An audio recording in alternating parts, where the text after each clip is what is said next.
በስመ አብ ወወልድ ወመንፈስ ቅዱስ አሃዱ አምላክ አሜን። ይትባረክ እግዚአብሔር ዘአብጽሐነ እስከዛቲ ሰዓት፣ እስከዚህ ቀን እስከዚህ ሰዓት በቸርነቱ በምሕረቱ ጠብቆ ለዚህ ቀን ያደረሰን የአባቶቻችን አምላክ የእኛም አምላካችን ልዑለ ባሕርይ መድኃኔዓለም የተመሰገነ ይሁን። በቅድሚያ እንኳን ለአባታችን ለአቡነ ገብረመንፈስ ቅዱስ ዓመታዊ የዕረፍት በዓል በሰላም አደረሳችሁ አደረሰን።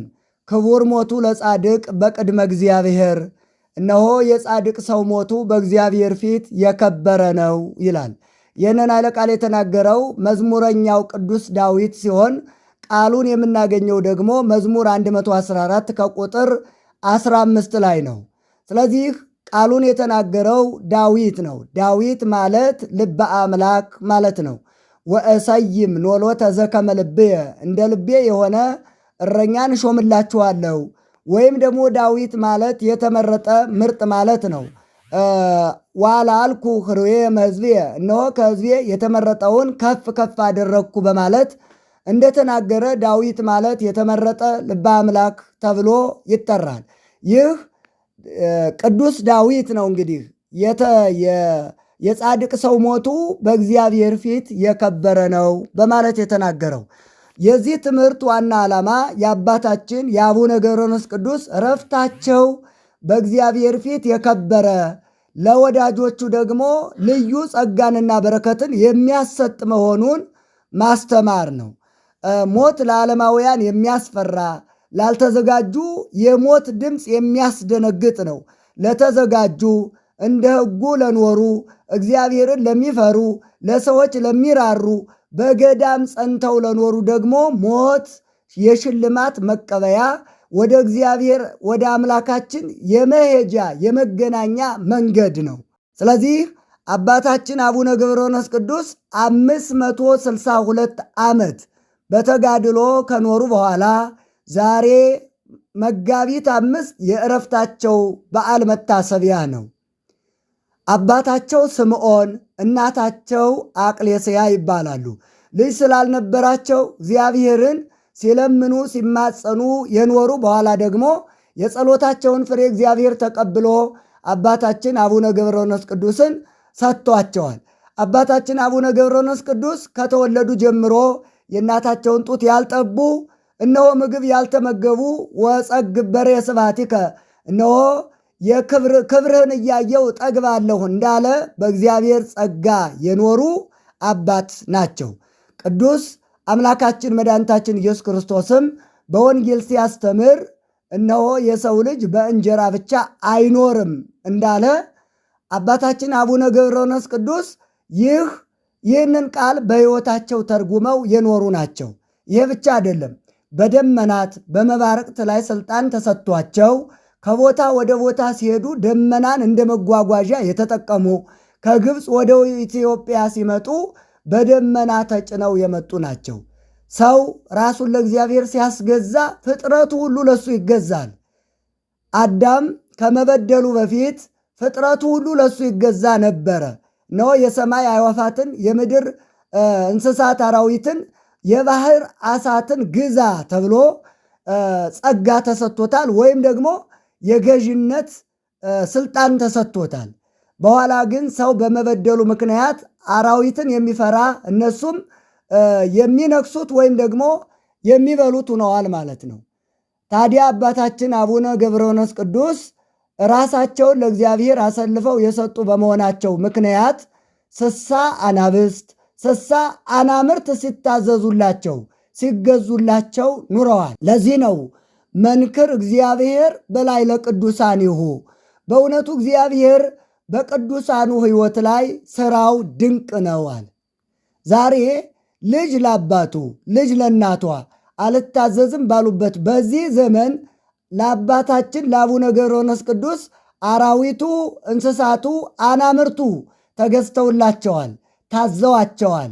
ለነሱም ደግሞ አባታችን የእግራቸው መረገጫ የእግራቸው ትቢያ እንደ ምግብ ሆኗቸው በጸሎታቸው እየተጠበቁ ኑረዋል። ለዚህ ነው አሁን ያልነውን በቅዱሳኑ ሕይወት የእግዚአብሔር ሥራ ድንቅ ነው በማለት ቅዱስ ዳዊት የተናገረው። ሰው ወደ ላይ ከፍ ሲል በመንፈሳዊነት ሲጸና ለእንስሳቱ ለአራዊቱ ጭምር ይራራል። ለማንኛውም ሰው ርኅሩህ ይሆናል። ርቱዕ ሃይማኖትን የጻፈው አባት እንዲህ ይላል፣ እስመ እምነ ጾም ወጸሎት ይትወለድ ንጽሐ ሥጋ። በእውነቱ ራስን መግዛት ሲጀመር፣ ራስን ለእግዚአብሔር በጾምና በጸሎት መግዛት ሲጀመር የሥጋ ንጽሕና ይወለዳል አለ። ወምነ ንጽሐ ሥጋ ይትወለድ ንጽሐ ሕሊና። ንጽሐ ሥጋ ሲኖረን ከፍ ስንል ንጽሐ ሕሊና ይኖረናል። ክፉ ለማሰብ በጎ ነገር ብቻ ማሰብ። ወምነ ንጽሐ ሕሊና ይትወለድ ቅድሳተ ነፍስ። ንጽሐ ሕሊና ሲኖረን በጎውን ስናስብ እግዚአብሔርን ስንፈራ እነሆ የነፍስ ቅድስና ያኔ ይወለዳል ካለ በኋላ ወምነ ቅድሳተ ነፍስ ይትወለድ ሂሩት ፍጹም። ለሁሉም ሰው መራራት፣ ለአራዊቱ ለእንስሳቱ ጭምር መራራት ከቅድሳተ ነፍስ ይወለዳል አለ። አባታችን አቡነ ገብረ መንፈስ ቅዱስ ለአራዊቱ ለአናብስቱ የሚራሩ እንደ ወላጅ የሚንከባከቧቸው ሆነዋል። እሱ ብቻ አይደለም። ወደ ኢትዮጵያ ከመጡ በኋላ የኢትዮጵያን ሕዝብ ሃልማርክልኝ ከዚህ ባህር አልወጣም ብለው በባህር ውስጥ ተዘቅዝቀው ጸልየዋል። በኋላ እግዚአብሔር ምሬልሃለሁ ብሏቸው እንደገና ከባህር ወጥተዋል። ይሄ ብቻ አይደለም። አባታችን አቡነ ገብረ መንፈስ ቅዱስ ያደረጉት እጅግ በጣም ተዘርዝሮ ቢነገር ለተናጋሪውም ለሰሚኡም ዝንጋኤ ይፈጥራል። ስለዚህ አሁን የነገርናችሁ ጥቂቱን ነው ማለት ነው። ከአባታችን ከአቡነ ገብረ መንፈስ ቅዱስ ጥቂቱን ነው። ለምን ቢባል የኖሩት በምነና ሕይወት ምንት ይበቆ ለሰብ ለመኩሎ ዓለም ረብሃ ወነፍሶ ሃጉለ። በእውነቱ ዓለምን ሁሉ ቢገዛ ቢነዳ ሰው ነፍሱን ካጎደለ ምን ይጠቅመዋል እንዳለ አምላካችን። ስለዚህ አባታችን አቡነ ገብረ መንፈስ ቅዱስም የሚታትሩት ወይም ደግሞ የሚተጉት መንግሥተ ሰማያትን ለመውረስ እንጂ በዚህ ምድር ላይ ሀብት ንብረት ለማብዛት አልነበረም። በጾም በጸሎት ተወስነው በበዓት ተወስነው እነሆ ለአራዊቱ ጭምር በጸሎታቸው ዝናብን በጸሎታቸው እንደ ኤልያስ አዝንበዋል። ኤልያስ እንደኛ ሰው ነበረ። እነሆ በጸሎቱ ሰማይን ለጎመ፣ እሳት ከሰማይ አዘነመ። እነሆ ሰማይ ዝናብ እንዳይዘንም ከለከለ። በኋላ ደግሞ አሁን ደግሞ ስጥ ሲል እንደሰጠ አባታችን አቡነ ገብረ መንፈስ ቅዱስም ሰማይን ለጉመው መልሰው ዝናብ እንዲዘንም አድርገዋል ማለት ነው። ይህንም ማየት ያስፈልጋል። ቅዱስ ጳውሎስ እንደተናገረ ታዲያ በዚህ ዕለት እነሆ ሰናይ ገድለ ተጋደልኩ፣ በጎውን ገድል ተጋድያለሁ፣ ሃይማኖቴን አቀብኩ፣ ሃይማኖቴንም ጠብቄአለሁ፣ በድሬን ፈጸምኩ፣ እነሆ ሩጫዬንም ጨርሻለሁ፣ እንከሰ ጽኑዕ ኅሊተ አክሊለ ጽድቅ። በእውነቱ ከዚህ በኋላ የሚጠብቀኝ የሕይወት አክሊል የጽድቅ አክሊል ነው እንዳለ በዚህ በሁለተኛ ጢሞቴዎስ ምዕራፍ 4 ከቁጥር 7 እስከ 8 እንዳስተማረን አባታችን አቡነ ገብረ መንፈስ ቅዱስም በዛሬው ዕለት ከዚህ ከሚያልፈው ዓለም ወደማያልፈው ዓለም ድካም ካለበት ፍጹም ደስታ ወዳለበት ዓለም የፈለሱበት ያረፉበት ዕለት ነው። በዚህ ዕለት የአባታችን አቡነ ገብረ መንፈስ ቅዱስን ዝክር ዘክረን ለቤተ ክርስቲያናቸው መባ ሰጥተን ገድላቸውን አንበን ያነበበውንም የሰማውንም የጻፈውንም ያጻፈውንም ለቤተ ክርስቲያን መባ የሰጠውንም እግዚአብሔር ቃል ኪዳን ገብቶላቸዋል። ለዘተወክፈ ነቢይ በስመ ነቢይ ያስመ ነቢይ ይነስ።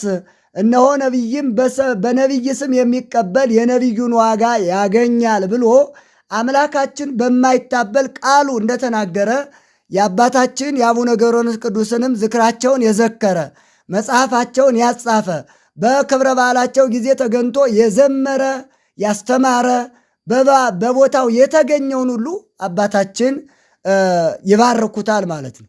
ስለዚህ ዛሬ ዕለቱን አስበን በቦታው ተገኝተን ገድሉን ሰምተን እንደ አባታችን በተጋድሎ ጸንተን የሚጠብቀንን የሕይወት አክሊል እንድንቀበል ከአባታችን ጽናትን ፍጹም ትጋትንና ተጋድሎን ከሕይወታቸው እንማራለን ማለት ፍጹም ትጋትን ትግው ወጸልዩ ከመ ይትባኡ ውስተ መንሱት። በእውነቱ ትጉ፣ ጸልዩ፣ ወደ ፈተና እንዳትገቡ። የፈተና መውጫው የመከራ ማምለጫው ጸሎት ነው እንደተባለ ስለዚህ ከአባታችን ከአቡነ ገብረመንፈስ ቅዱስ ትጋትን፣ ጽናትን ተምረን እስከ መጨረሻው ድረስ ጸንተን እንድንኖር አምላካችን መድኃኒታችን ኢየሱስ ክርስቶስ ይርዳን። ከአባታችን ከአቡነ ገብረመንፈስ ቅዱስ ረድኤት በረከት እንዲከፍለን የእሱ መልካም ፈቃድ ይሁንልን። በዓሉን ስናከብር ከአባታችን ከሕይወታቸው በጎ ሕይወትን ከትምህርታቸው በጎ ትምህርትን ቀስመን እስከ መጨረሻው ድረስ እንድንጸና ለአራዊቱ ብቻ ሳይሆን ለሰው ብቻ ሳይሆን ለአራዊቱም ጭምር የሚራራ ልብ እንዲሰጠን ለሰዎች በእውነቱ ፍጹም ፍቅር እንዲኖረን በዚህ ዘመን የጠፋው ፍቅር ነውና ፍቅሩን እንዲያድለን የእሱ መልካም ፈቃድ ይሆንልን። ክቡር ሞቱ ለጻድቅ በቅድመ እግዚአብሔር። በእውነቱ የጻድቅ ሰው ሞቱ በእግዚአብሔር ፊት የከበረ ነው እንደተባለ ከአባታችን ረድኤት በረከት ይክፈለን። ይቆየን።